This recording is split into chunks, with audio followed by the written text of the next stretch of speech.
Welcome to Panthersranter's podcast. Kick back and enjoy news, topics, and more for your Panthers. With your host, Andrew, and co-hosts, Michael and Logan. All right, everybody. Welcome back to post-bye week for the podcast here. We took a off week last week to get everything situated, but we do have a very special episode for you here. I'm pretty sure this is episode 7. Correct me if I'm wrong, but yeah, episode 7. We have a very special guest here, so not to waste any time, we're gonna get right into it and get to talking to our guests and see how we're all feeling about this year. Everybody, welcome in. Today's guest, Chris from Falconstribe. Welcome in. We appreciate you joining. We do accept opposing teams' fans in here. So, Chris, how you doing tonight? Again, we appreciate you joining us in here tonight and talking some football with us. Yes, sir. Thank you guys for having me. I come in peace as a Falcons fan. Of course. I'm excited. Hey, we like our Falcons fans after the services you provided to us last season. Very much. Yes, I'm glad we can all come together finally. Yeah. Greatest divisional alliance of all time. Seriously. Yeah. For now, until the season starts. Yeah. Until week 2. Yeah. Michael, Logan, obviously our usual guest, or I wouldn't even say guest, co-host. How are you guys doing tonight? I am fantastic. Yeah. Awesome. Glad to hear. Chris, anything about the Falcons? Obviously we're in a Panthers podcast here, but is there anything about the Falcons that you have that you just want to get off your chest before we get into anything?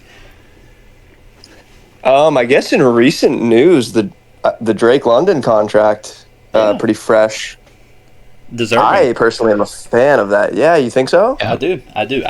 As much, hey, all hate aside through the entire episode, we're talking about pure talent,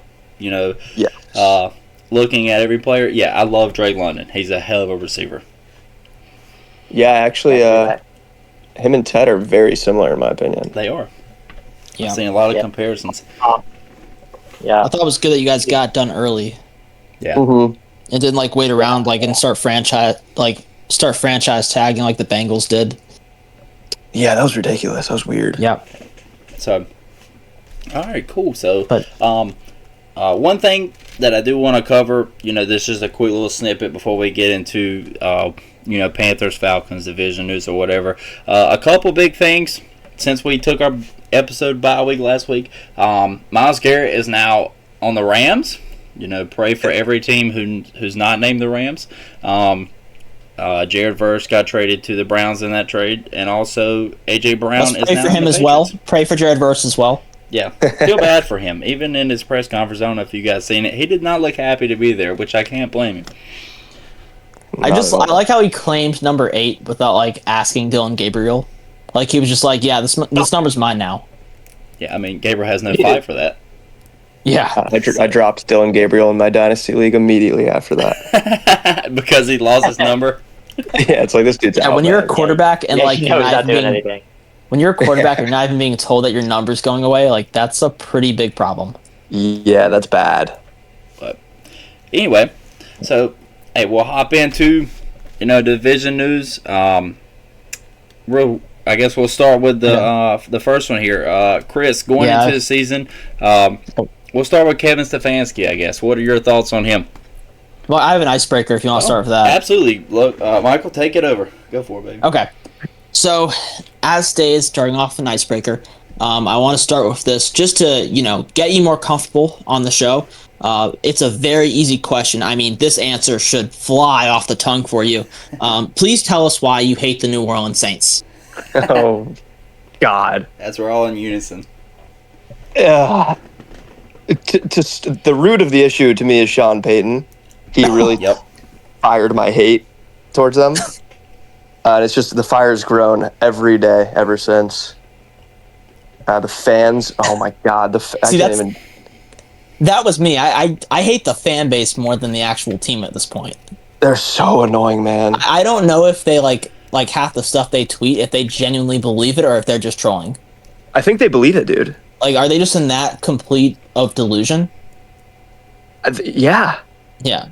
And it's been this way for ever since 2010, pretty much. Ever since they won that Super Bowl. I mean, it seems like every player they get just magically gets like 30% better because they are a New Orleans Saint. Like, this Bryson Shook debate that we've been having for the last few months that isn't even close. I know you guys used to have the same exact argument about Julio Jones and Michael Thomas. Oh my God. Wow. Yeah, and just like how we had it with McCaffrey and Alvin Kamara. Like, these guys aren't even close to the same tier, but this is just where Saints fans are in their thinking. So, and they're wrong every time. Every time. The one Michael Thomas year was probably the worst year of my life. The one good year he had. Dude. Yeah. Well, he stole Offensive Player of the Year from Christian McCaffrey, and that's what got us. Was our that team was trash that year? Yeah, well, it was he had 1,000 yards receiving and rushing in the same season. And Michael Thomas just literally caught 130 balls, no big deal. Slanting his way to records. And he stole Offensive Player of the Year that way. Yeah, and then that 1 year somehow solidified him as better than Julio Jones. Yes. That 1 year canceled out like 10 years of production.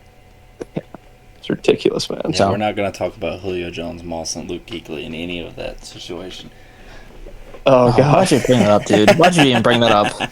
Had to give Chris some kind of fire to be on the episode, right? Yeah. Fair enough. I've talked to a couple of the Panthers players about that catch. I met Greg Olson and Jonathan Stewart, and I asked them about that. They had a funny story. Well, let's hear it. What did they tell you? So they both had very different point of views. Greg Olson was kind of like subtle, Luke was playing great defense. Julio's just a good player. Right. And to put it in kind words, Jonathan Stewart was like, that man got messed up. I mean, Julio Jones climbed the ladder. It was hilarious, though. They were laughing about it. I'm not going to lie. I blame Ron Rivera for that. Yeah, why is our linebacker 50 yards down the field? Yeah, exactly. Under no circumstances should Luke Kuechly be 40 yards down the field trying to cover the best receiver in football. He played good defense, to be fair. It was a good play. It's just not a play that should have happened. So. Oh, yeah. I agree. But no, like, kind of speaking to that as well, like, I mean, I know Panthers fans love to, pick jokes at Atlanta and, about how Bryce Young owns them and all that. But really, from about 2015 to 2020, Atlanta was like our house of horrors. Like, things just consistently went bad for us anytime we went in there. Whether it was our quarterback getting hurt, whether it was killing our 14-0 record, whether it was, the first game after we fired Ron Rivera, like, we would go into Atlanta and just shit the bed and have horrible things happen to us. To the point when Bryce Young had his first career start in Atlanta, I was like, yeah, we are definitely losing that game. There's no shot we're winning that because it's in Atlanta. So, dude, something about Bryce Young, man. He flips a switch. It's just Atlanta, because even, going back to college in the bowl game when he played in Atlanta, he went off. Yeah, that's true. Fun little stat for the show. I looked it up before this.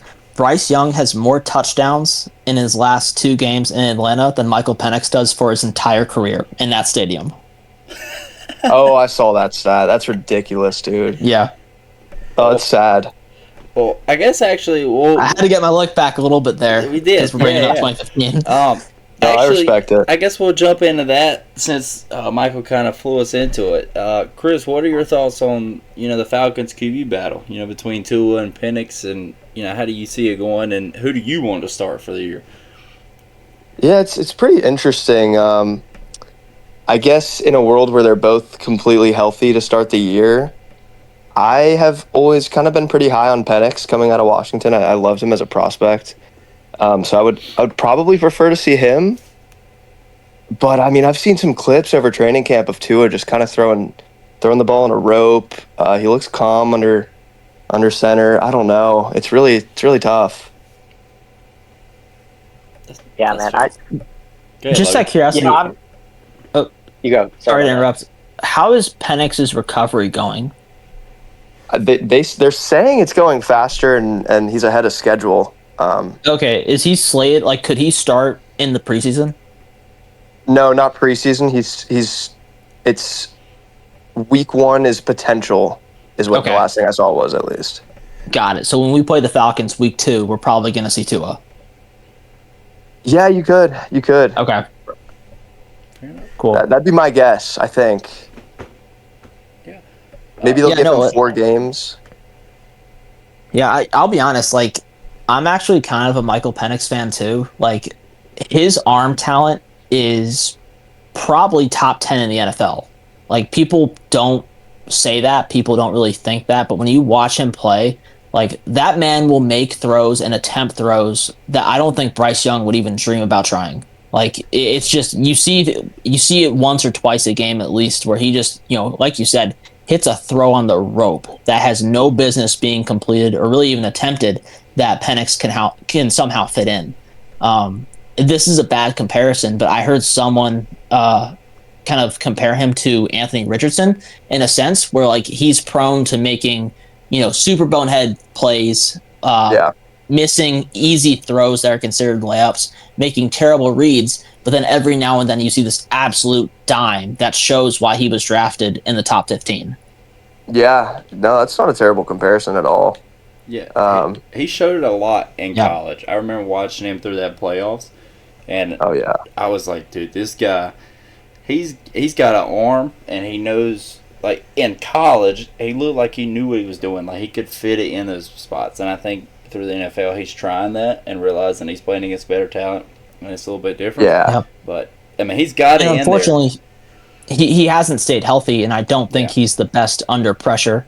I think personally they're gonna start Tua, like even probably after Penix recovers. From what I've watched and read, Kevin Stefanski seems to run a very timing-based play-action style offense with a lot of wide zone, very run-heavy, obviously, which should really benefit Bijan Robinson, by the way. And I feel like that kind of timing-based offense is more suitable to Tua's skill set as opposed to Penix, who has been very much inconsistent to start his career. Yeah, so, it's interesting just because we haven't seen a lot of Penix in the play action or under center or in that wide zone scheme. Kind of back to Zach Robinson. We can touch on that later, but I don't know. It's tough. Yeah, man. I mean, the one thing I'd caution with about Tua, and this isn't a Falcons opinion, this is something I've definitely thought about since he's with Miami. I think the problem with him is that, when the going gets tough, it's a little hard to rely on him. And what I mean by that is, I think he knows he's one concussion away from potentially having to retire because that's gotten to be a pretty bad situation, all the hits he's taken. And B, I think he's running into that problem a little bit with his arm talent where sometimes he doesn't take the most aggressive throws or he passes up some tight window things. And for that reason, I personally would be trying to get Michael Penix back as soon as possible. I do know it's kind of a question mark, though. Like I was going to ask what you thought about him under center, and I guess, because of Zach Robinson and his pistol formations, it's kind of hard to know. But I would definitely hope that Michael Penix wins that out if I was a Falcons fan. I think all the timing stuff that Ranter was talking about is a good point. I know Stefanski, like his best year to start out was when, he was running a lot of play action under center, run focus because they had the good O-line. They had Nick Chubb. I think they should really do that to push Bijan.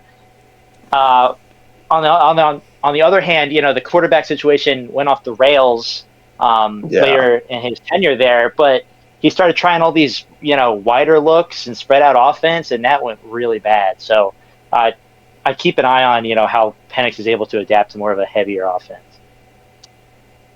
Yeah, no, it's definitely they've asked him about it a few times. I think, honestly, in my opinion, he'd prefer to go under center,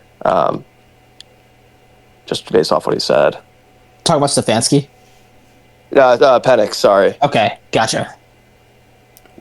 Yeah, Andrew, do you have anything to add on this? No, I mean, I think this flows into another question really well. Yeah, I mean, I'll finish it off with this. From our side, I hope Tua wins the battle, just because, I mean, any other fan looking outside of Atlanta, obviously that's who we want. But for you guys, as Falcons fans, I think Penix should win the battle. For one, just because, I mean, he was drafted there. He's your longer-term option. He should be if that's who they're, riding with, that's who should be the quarterback. Obviously, health issues for both of them will, it's just kind of a waiting game to see who gets hurt first, I guess you could say. But yeah, and going into, I guess this can ride us right into the next question. Thoughts on Kevin Stefanski? Sorry. What are your thoughts on him? Former coach of the year, coming from Cleveland. How do you think he's going to change Atlanta and, maybe in the culture, something we've seen with Carolina here with the culture changing? Do you think that's something he can do? And as far as overall coaching, what do you think he can do for the team? Yeah, in terms of culture, we haven't really had, an identity in the last 3 to 4 years. A bunch of first-time head coaches, no real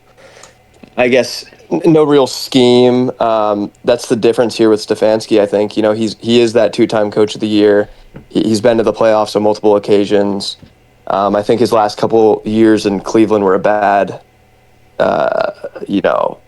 indication of his coaching ability. And going through that coaching cycle, I think he was second on my list, only behind Kubiak, which I think it's pretty clear Kubiak wanted to go to Vegas.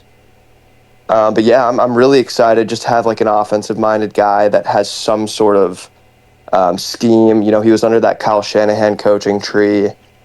He loves tight ends, loves play action. I'm excited to see it. It'll be a good change. Yeah. I assume he's confirmed that he's calling plays, right? Yeah, Tommy Reese it's an interesting situation. We have an interesting situation ourselves. Oh yeah. Yeah, the good old offensive coordinator who doesn't call plays, and we have no idea what he does. Yeah, he's now calling plays for us. Yeah, and now he's calling plays for us, but for the last 2 years he hasn't. So. Well, it's worked out, Well, he hasn't called plays yet. He's calling plays this year. How do you guys feel about that? We're cautiously optimistic. We think that Dave Canales at times can be kind of overwhelmed in games trying to manage the entire team as a whole, as well as putting his focus into the next offensive drive. So I think we're happy about that. But, and granted, you'd never want to take anything seriously out of the preseason. But the few times that Brad Idzik has called plays in the preseason, it's been an absolute disaster. So really? Yeah, we're cautiously optimistic. To be fair, our starters have barely played any in the preseason, which has been one of our biggest issues over the last 3 years. No in-game practice leading up to the beginning of the season. So, obviously they have to learn the playbook and stuff, and I'm hoping that changes this year. And one of the bright sides that I see with Brad calling plays is him and Dave have been together for almost 4 years now, as coaching on the same staff. So hopefully it kind of just rolls off the tongue with each other. But I hope to God we play in the preseason. I'm tired of waiting until the last game of the preseason and getting 2 drives and going, okay, no matter what happens, we're not playing you after 2 drives, because that's not enough in-game practice to get you ready for the season. And obviously we've seen that with slow starts over the last 2 years for us. Yeah, and then we wonder why we start like crap every year. Yeah, every year so far. But, so obviously the Falcons got a new coach. Zach Robinson's gone. He is now to a team we both hate, not as much as the Saints, but he's on the Bucs. And this is kind of a question for all of us, more not just Chris here, but what do we think he's going to do for the Bucs, and how does he change that team? And obviously we've said a lot here on the podcast recently that Todd Bowles should have been the one out, but he wasn't, so they got Zach Robinson now. Whoever would like to start, Logan, I guess we'll start with you. What do you think about Zach Robinson on the Bucs? Chris, I think you're most capable of answering this question. Yeah, go for it. Logan hasn't said much here, but... Yes. Sorry, Logan. No, it's all good. I'm super excited. I think he's a horribly inconsistent coordinator. He's all over the place. Oh. He is truly all over the place. That's the best way I can put it. That's a pretty damning indictment for a coordinator. Yeah, it's horrible. I'm so glad he's gone. How does he do? So, Tampa's receiving core is not the best anymore with the departure of Mike Evans and obviously Chris Godwin getting up there in age. How does he do as far as scheming receivers open and getting guys open against man coverage. Because that's something Canales does really well that we've appreciated.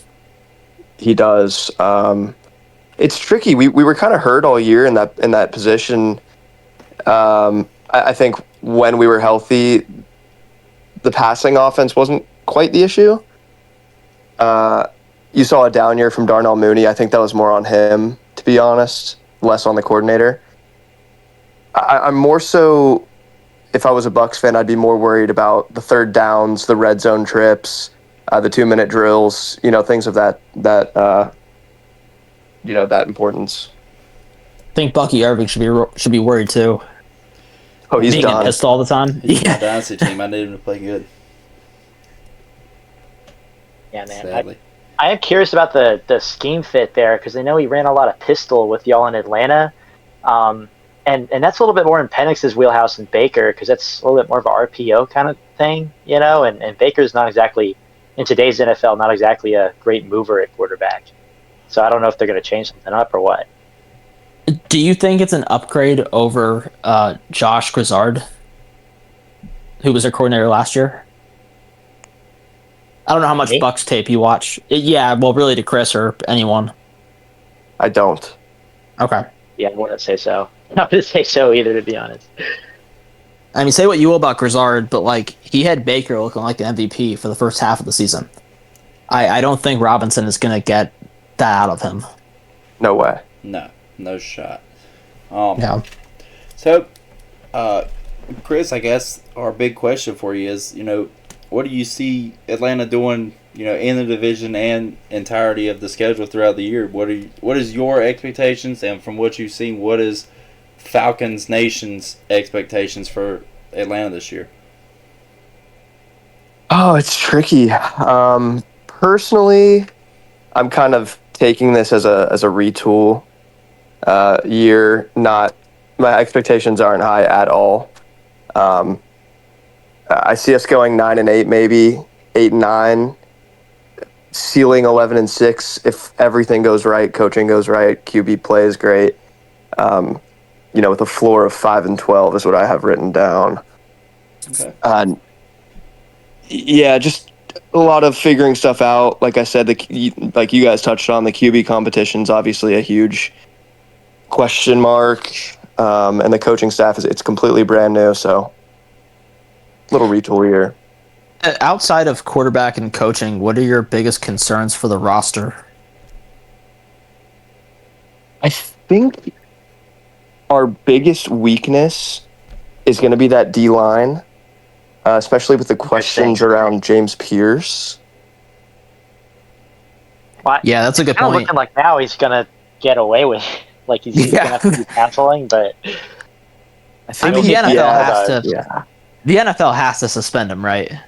I think they will. I think they have to. Yeah, I don't know. Okay. As long as he's not there for that week 2 game, I'm good. Exactly. I doubt he'll be there. Okay. That's good to know. Yeah, because he's a beast for you guys. What did he have, 10 sacks last year as a rookie? Yeah, 10.5. He broke our rookie sack record.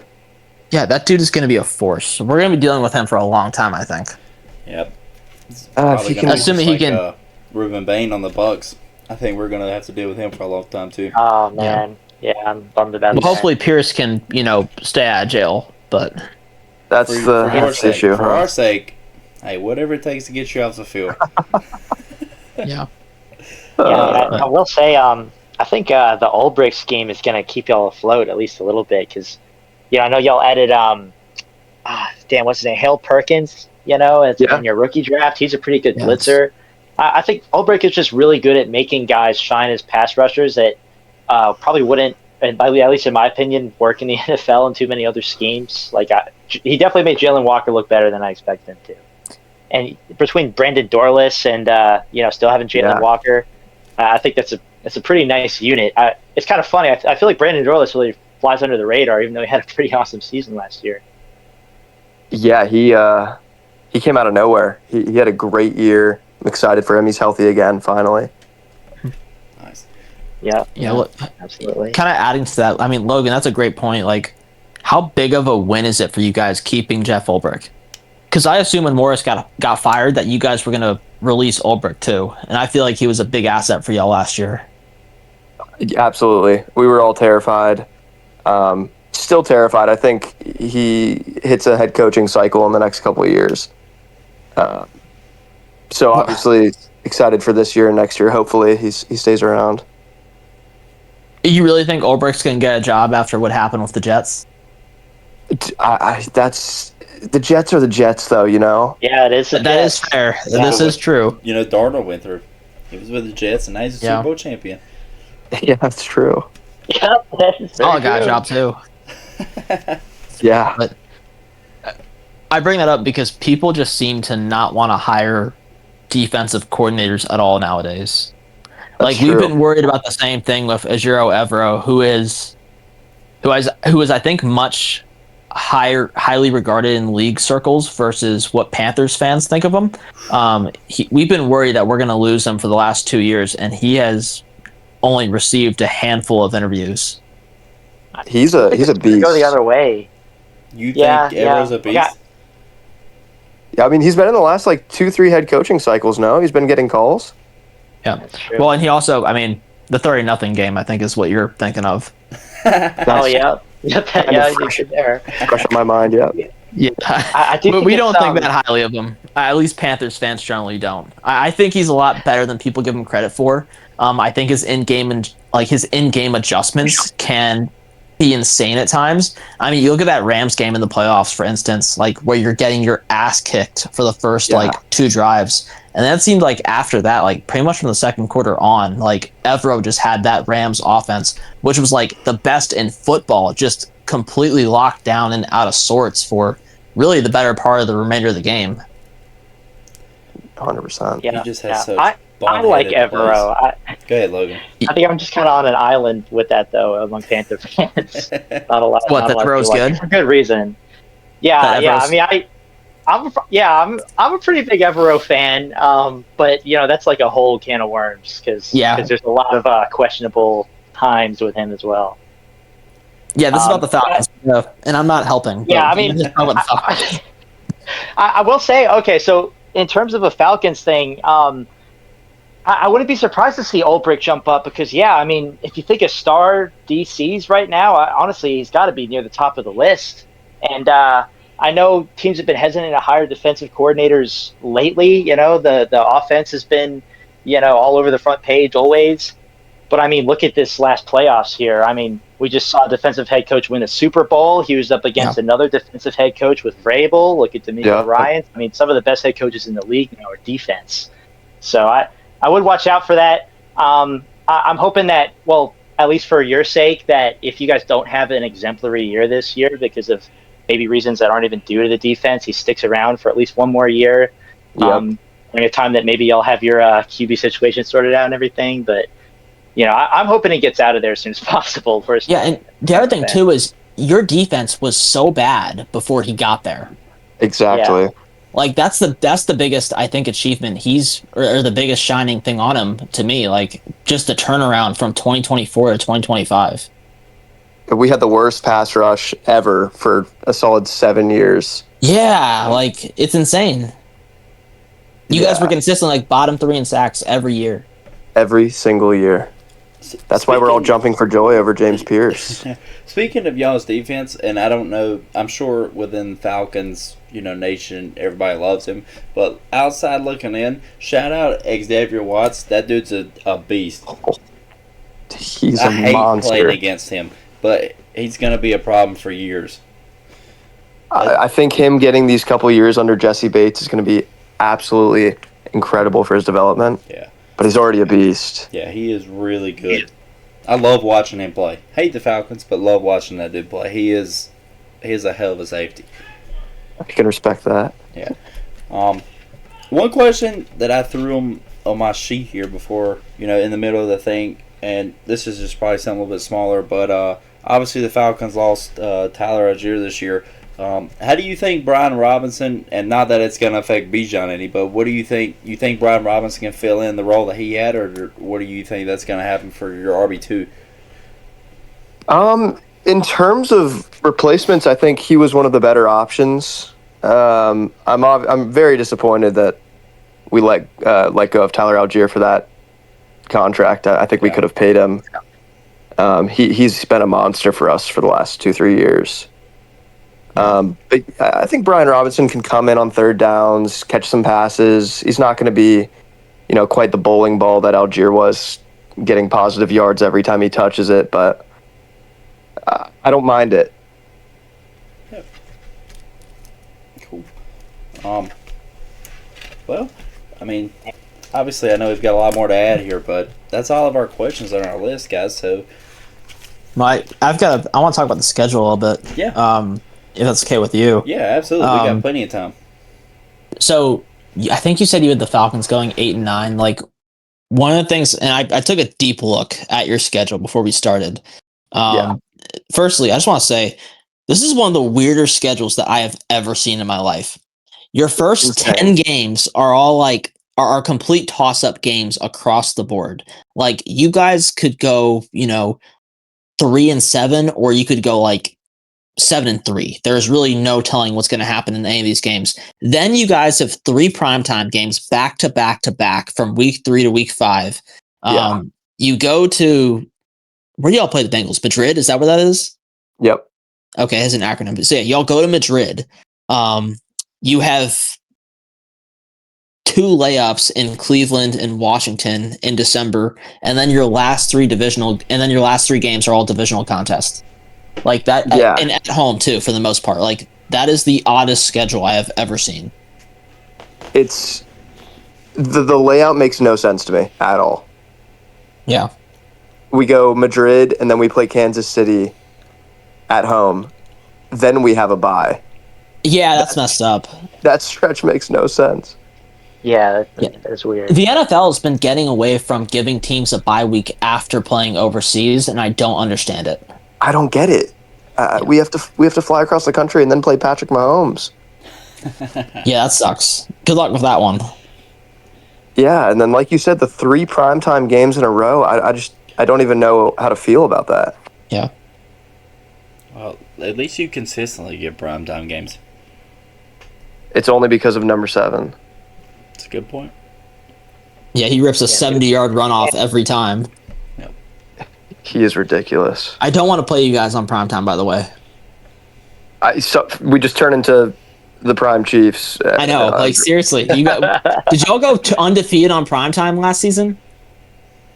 I think we lost one. No, we might have actually, yeah. I know y'all beat the Bills and the Rams. Like, you beat the shit out of Buffalo, and then you beat the Rams to keep us in the playoffs. Like, that Rams game was ridiculous. I know, dude, yeah. I don't think we've lost on Monday Night Football in 6. We're 6-0 in the last 6 on Monday Night Football. That's good. Insane. Well, you play the Saints. You play the Saints week 4 on Monday Night Football in New Orleans to celebrate the 20th anniversary of Hurricane Katrina. Please beat the shit out of them for us on that night. Of course, we get that game. Respectfully, please beat the shit out of them. They gave us that game in the 10-year memorial too. Oh, did they really? We destroyed seriously? them. Okay. Keep up the They do it every time. Yeah, we'll get the 30-year too. Michael, that's a crazy thing to bring up. Didn't you guys try to back out of that game? The 10-year? Yeah, I thought y'all tried to back out of the reunion game or something. Yeah, well, that's what they were saying. I don't know how true it is. I guess I believe it, because it looks like a loss on the schedule. And you're celebrating something for your division rival. Exactly. Yeah, that's true. It's weird. Yeah, personally, I wouldn't want to be a part of that game, but yeah. No disrespect to Hurricane Katrina, but never rooting for the Saints to win anything. Yeah, it's the only reason they got a Super Bowl. Yeah, it is. Yep, facts. A couple of things, and Chris, by all means, you're more than welcome to jump in here and speak on anything if you want to. But we are Panthers podcast, so just a couple of things I want to touch on for us while we're here. We've been through a couple of weeks of OTAs now. One thing, everybody, it seems like, is starting to recognize Jalen Coker. a lot more. He looks himself, the one that we know through OTAs, and just keeping it on receivers here. Leggett still is catching the ball with his body. It looks like he lost a few pounds, which a lot of people are saying. As far as catching the balls, he still looks the same though. And Chris Brazzell is making a little bit of noise in OTAs. A lot of people are, not really outside of the Panthers nation, but a lot of people are looking, I would say, at least. Logan, Michael, and like I said, Chris, if you've seen anything you want to speak up on here, by all means jump in. Is there anything from OTAs or just Panthers news in general that you guys wanted to speak on? Okay, I'll go first here. Phillips. Sorry. Whoops. Say it again. Go for it. You go ahead, Logan. I was saying that I'm excited to see people hyping up Phillips. I've been banging the table for him. But that's pretty much it. I'm excited to hear what you guys say. Yeah. Right. This is going to sound like a very big homer take, and I'm not trying to make it come off that way, but I was very impressed with the intensity that I saw, at least on the first day of OTAs. You had guys running routes at full speed. You had Bryce cussing at receivers for dropping the ball. Which I you had loved. you had a full-on monsoon come in the middle of practice, and then they decided, like, hey, we're going to make that our ball security and, fumble recovery drill time. That is awesome. When so many teams are playing in domes nowadays, I love that we're practicing in the rain, sucking it up, and doing ball recovery drills. Yeah, that's awesome. A great way to set the tone for the season, in my opinion. Yeah, I love it. I love the way we look so far in OTAs. Yeah, but it's OTAs. I mean, no pads. Well, we'll come out week 1 and not know how to snap the ball. Yeah, absolutely, of course. It's Panthers. It's Panthers football. Wouldn't expect anything less. But as what should look good looks good. I'll put it that way. And yes, like Logan said, everybody seems to love Jalen Phillips. And one other thing too about them is Jalen Phillips and Nick Scorton seem to have hit it off. So that's a great thing, good to have a good connection between your edge rushers, and they, feed off of each other, I guess, a little bit so far through OTA, so that's great. Definitely something that we need to see through the defense this year. Step up a little bit, and hopefully Evero actually shows us something with the pass rush. And early reports are indicating that Nick Scorton is taking that quote-unquote second-year leap. So I think that's a really good thing for us. Yeah, that's a great thing to hear. Absolutely. Yeah, I mean, that's pretty much it, honestly. Can I throw one other thing in? Yeah, go ahead, Logan. I don't know if this is much of a question. I mean, hey, how about Austin Hooper coming back? That's pretty wild, and I think he's going to help out a lot because apparently he's a good blocker. One thing I'll say watch out for this year is I think Pitts is going to have a really big year, unfortunately. I was really hoping he was going to bust out for a couple of years there, but I know you mentioned it at the start here that Stefanski likes his tight ends. Man, he utilized Fannin pretty dang well last year, and I think that's probably one of the more creative things we saw him do over the past couple of years in Cleveland. Just being able to have that blocker so that he can get Pitts out wide a little bit more, as a slot receiver. We really saw Fannin shine. I think Pitts is going to do the same thing. So even if Zachariah Branch takes a little bit of time to get off the ground or anything, I think a lot of that receiving production is going to come out of tight end. I 100% agree. Like you said with Fannin, the year before Njoku looked like a monster. Obviously, I love having Hooper back. Just one of those Matt Ryan guys. Yeah. A lot of touchdowns back in the day. Oh yeah. One thing that concerns me about that is I feel like Stefanski is going to do a really good job of putting Pitts in open space, which is kind of where he excels. So, I agree. I'm not saying draft Kyle Pitts in fantasy, but that's maybe take a close look at. Maybe take a close look at that situation this year and make the decision that's best for you.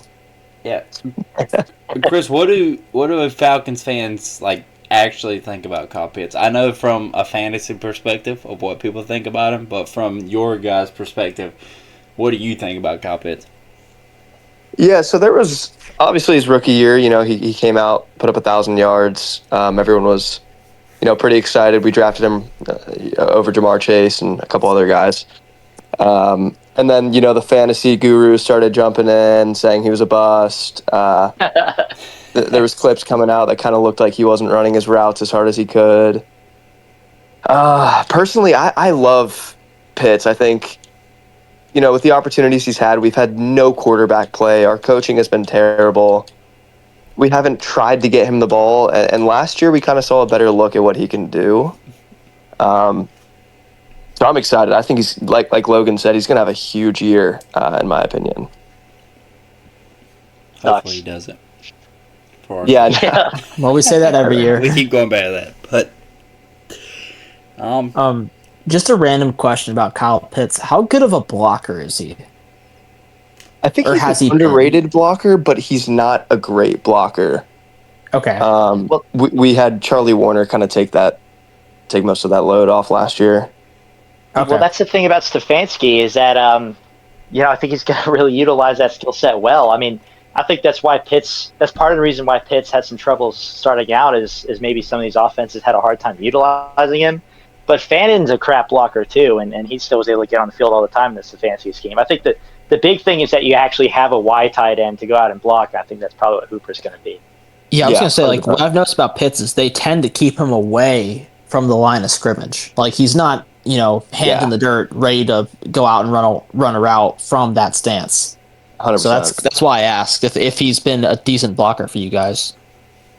Yeah, it's just not enough sample size, and then I guess when he is on the line of scrimmage, it's mostly just Bijan doing what Bijan does.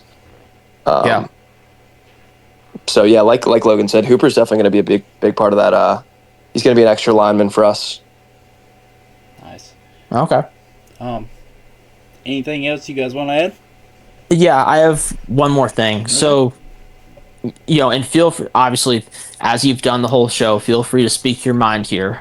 But what do you think of, firstly, what the Panthers have done this offseason, and secondly, how you think they're going to be in 2026? Yeah, I gave you guys an off-season grade of an A. I think that you guys not only killed the offseason, it upsets me to say this, you guys had a brilliant draft.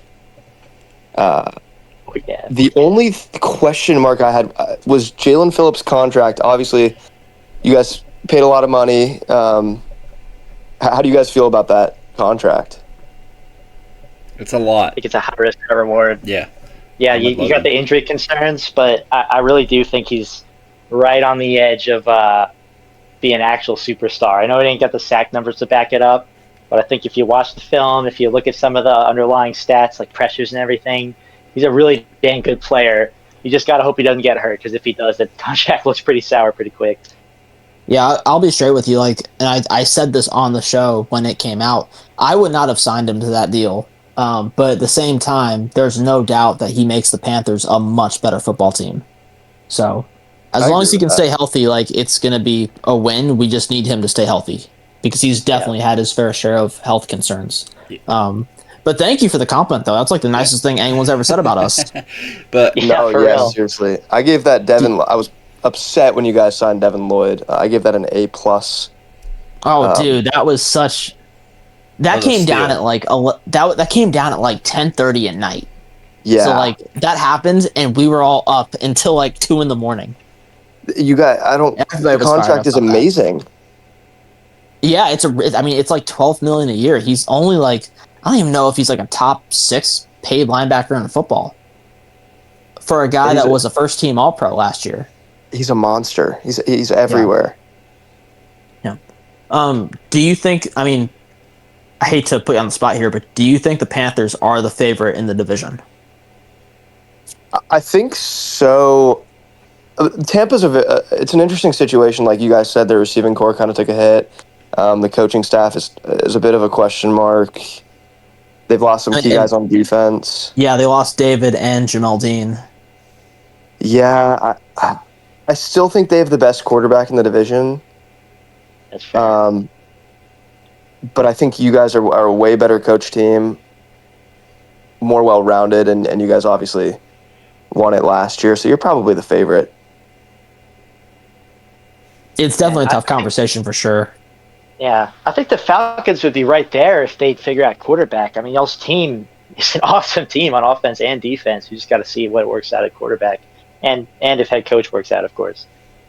Yeah, the two biggest needs on a football team, and we have the Hardest to question figure marks out. next to them. Yeah. Yeah. We all know the The Saints other aren't thing that- winning. Well, I don't know if you've seen their schedule, but they have the most cupcake schedule of all time. So I do think there's an outside chance that they could, get 9 or 10 wins and make this a fight for the NFC South. Unfortunately, I'd be so But- upset. yeah. I don't really The know other thing that's about hard that. too. I mean, they got The other thing that's hard they too got- that you kind of alluded to. yeah. The Panthers had a really good draft, but really the entire NFC South nailed it. As much as our division is known for just being garbage, every team in our division absolutely killed the draft. I agree. I don't know if you guys follow Franchise Guy on YouTube. He's a super big film junkie. I mean, he's been posting 3-hour segments on each team going into the 2026 season. Great channel if you want to watch it. But he gave every single NFC South team an A or higher for their draft in 2026 I think the Bucks had a really good draft too. Interesting. I hate to say it, but I I think they had mean- a really good draft. When the best player in the draft falls to you at 15, 14, Yeah, just that's- because of that, honestly. But that they did alone have is a good an A. draft. Yeah. Yeah, that upset me. And you guys had it rough too because you didn't have a first round pick, but I still feel like you guys made the most out of what you had. I know some people don't like Zachariah Branch, but I think Zachariah Branch is a damn good player, and you get him the ball in space and he can make things happen. Yeah, no, as a Georgia Bulldog, I loved that pick. I was raving about it. And obviously Avion Terrell, I didn't even think he was going to be there in the second. I know. I saw him going in a lot of first round mocks.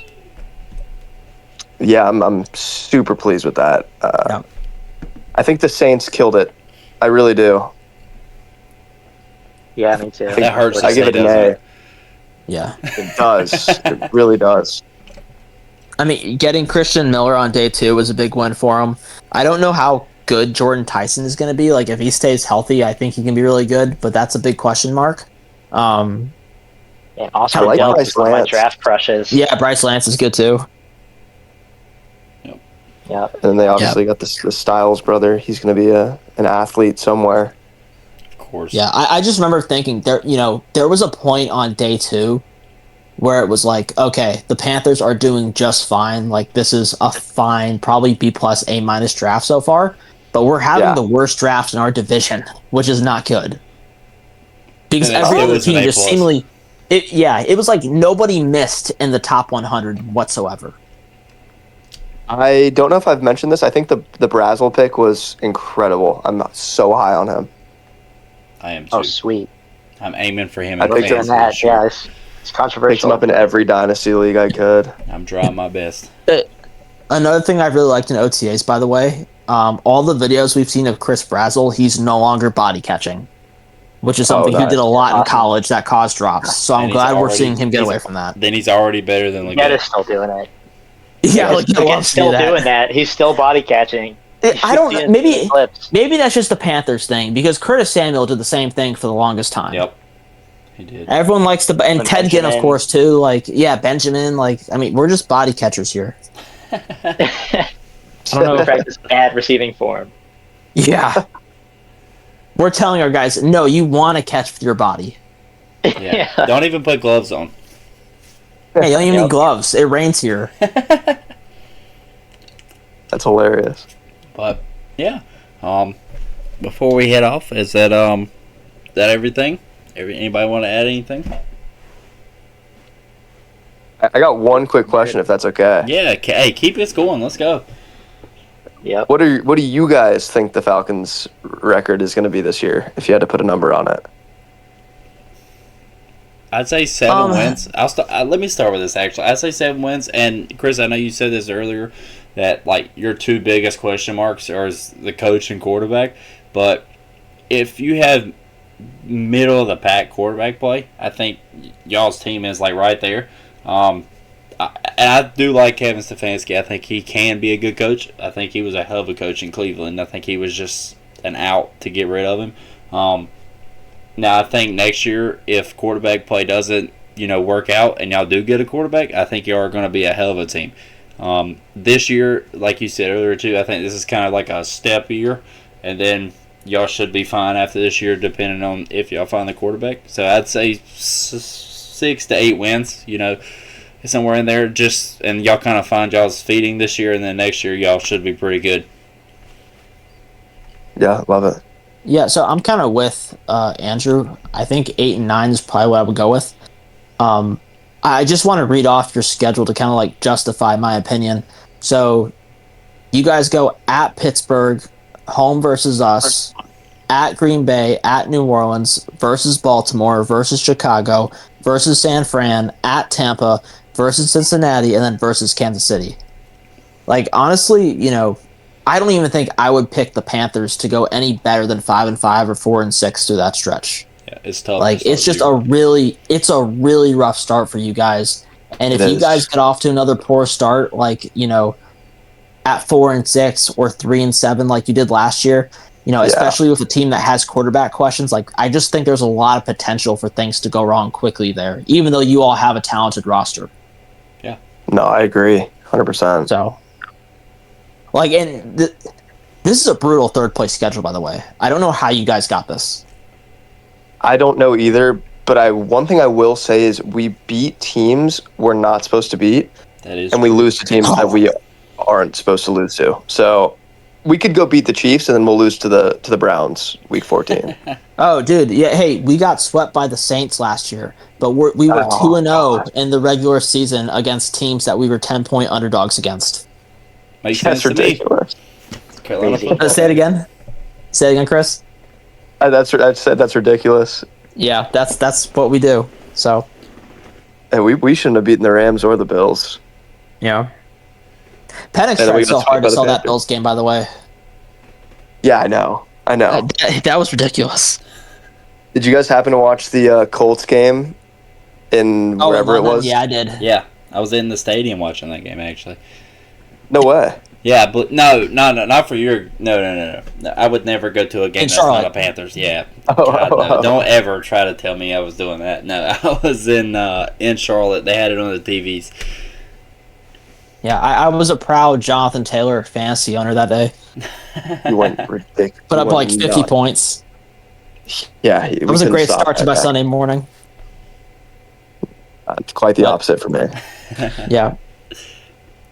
But, I will say, like, I know we're about to close, but, like, there seems to be, like, some sort of, I guess, put together rivalry, like, or forced rivalry between the Panthers and Falcons. Like, I really don't feel that with you guys as much anymore. Because, like, I think if this podcast has shown anything, it's like we deal with a lot of the same shit as fans of teams who have seen their team mostly be bad for the last decade. And I truly believe, like, yeah, if you put, like, the entire division in a bar and, I'm representing the Panthers, like, best believe I'm going to talk to a Falcons fan first. The Saints fan is going to be completely delusional, and the Bucs fan isn't going to exist. So I'm talking to the Falcons fan. That's hilarious. That's a fair point. So, no, I agree. Yeah. The rivalry, the hate has been forced by the media, I think. Yeah, for sure. The whole I-95 rivalry thing. And I think it's bigger amongst, like, the older fans. But, like, of people of our generation, in their 20s and 30s, like, I don't feel like we have that same hate we did for I don't feel like our fans have that same hate that maybe the older guys do. I agree. But it's definitely more of, like, the older generation that seems to really force that rivalry. Yeah. They're clinging on to something. Yeah, it's kind of just like there when we play, and then it's like, all right, whatever. The Saints, all year round, every year, it never goes away. Yeah, when the Falcons play the Saints, I am an active Falcons fan. Like, dude, I'll tell you right now, okay, the final game of the year, when we needed the Falcons to win to make the playoffs, I was so damn happy that I got to root for Atlanta in that scenario and not New Orleans. If you had told me to root for the Saints, I would have conceded the season on the spot. I am not putting my morals, or I am not putting my postseason ambitions before my morals. Yeah, if I was in that situation, I don't know what I could not have rooted for the Saints ever by any means. Yeah, absolutely not. I'll miss the playoffs for rooting for them. I agree. I find myself rooting for the Panthers more than you'd think, probably, actually. That's probably rare to say, honestly. Yeah. Go ask a Falcons fan on Twitter that question, and they'll tell you. I found myself rooting for the Falcons a lot in 25. Yeah, did you have anyone in fantasy on the Falcons? And no, just because like your winning helped us. Oh, right, of course. Yeah. I did have Drake London, and I traded him about 4 days ago. No. Oh, nice. I got the 4th overall pick and Jonathan Brooks. Oh, okay, that's that's why you traded him. Yeah, absolutely. Now I can go draft. Are you guys high on Jonathan Brooks? If he stays healthy, yeah, he's a hell of an athlete. But he's getting a lot of hype right now He in is. OTAs. Yeah. I offered 2 first-round picks for him 2 years ago in the rookie draft because I was so high on him.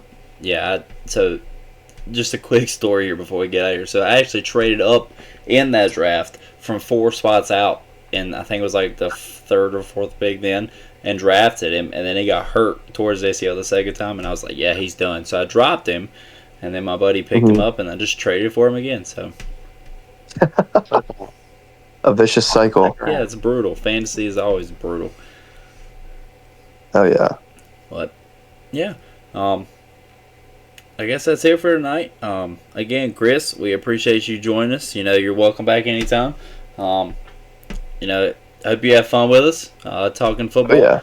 Oh, yeah. Well, again, we just appreciate you being on. Michael, Logan, always. It's great talking Panthers football too. Even when we talk about other teams. Anything closing you guys want to say? No, Chris, thanks again for coming on. And thank you everyone for listening. Yeah. Logan? Thank you guys for having me. It was a lot of fun. Yeah. Oh, yeah, and be sure to go follow Falconstribe on Instagram. Absolutely. Oh, let's yeah. go. Don't Yes, leave sir. me any hate comments, please. Let them know you came from the podcast. Let's go. Yes, sir. All right, guys. It was great. We'll be back next week.